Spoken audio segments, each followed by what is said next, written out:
আগরতলা শহরের বিভিন্ন জায়গায় আচমকা শুরু হয়েছে রাস্তা সংস্কারের কাজ এবং রাতের আধারে চলছে পিচ ঢালাইয়ের কাজ। অভিযোগ আর এতেই হচ্ছে দুর্নীতি। অভিযোগ নিম্নমানের কাজ করা হচ্ছে, রাতের বেলা দেওয়া হচ্ছে পিচ। এ নিয়ে রাজধানীর বিভিন্ন জায়গা থেকে অভিযোগ উঠে এসেছে। শুক্রবার ফের এমন অভিযোগ উঠে এলো পুর নিগমের 23 নম্বর ওয়ার্ড এলাকায়। বৃহস্পতিবার রাতে এই এলাকায় রাস্তায় পিচ দেওয়া হয়। শুক্রবার সকালে উঠে লোকজন তা দেখতে পান এবং স্থানীয় লোকজনের অভিযোগ, রাতের দেওয়া পিচ এখনই উঠে যাচ্ছে। এই নিয়ে তারা ক্ষোভ প্রকাশ করেন এবং তারা কি দাবি জানিয়েছেন শুনবো একবার।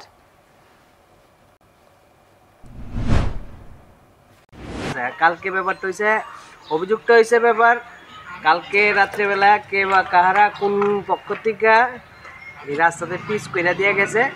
পিচ করার পর সকালবেলা উঠে দেখি রাস্তার 10 কদম দূরে দূরে পিচ উঠতে যাইতেছে। আজকে যে এই পিচ উঠতে যাইতেছে এখনই শুরু হতে দেখা যাবে যে 2 দিন পরে ভালোভাবে গাড়ি চলে এই পিচ উঠতে যাবো বা বৃষ্টি বললে এই পিচ উঠতে যাবে, তাহলে এই পিচ করা মানে নাই।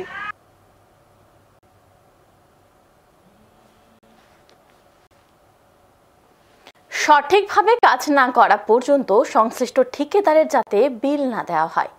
এখন সময় বিরতির সঙ্গে থাকুন।